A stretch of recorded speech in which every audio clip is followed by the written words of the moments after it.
In this video, you'll learn how to use Google Workspace as a CRM in just a few minutes, so you can manage your customer relationships using the tools you already have. First, open your browser and sign in to your Google Workspace account at workspace.google.com. Make sure you have access to Gmail, Google Sheets, Google Contacts, and Google Calendar, since these tools will form the foundation of your CRM. Next, organize your contacts in Google Contacts.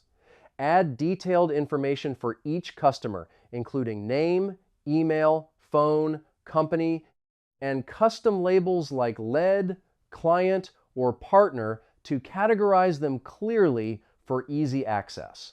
Now, create a Google Sheet to track your sales pipeline. Add columns for customer name, stage, deal value, last contact date, and next steps.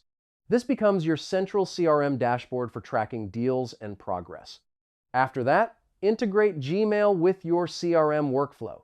Use labels and filters to organize emails by customer or deal stage. Install Gmail extensions like Streak or HubSpot for additional CRM features inside your Gmail inbox. Once everything is set, schedule follow-ups using Google Calendar. Create reminders for customer calls, meetings, and important dates. Combine all these tools, and you'll have a complete, customizable CRM powered by Google Workspace. And that's it. Your Google Workspace is now working as a powerful CRM for your business.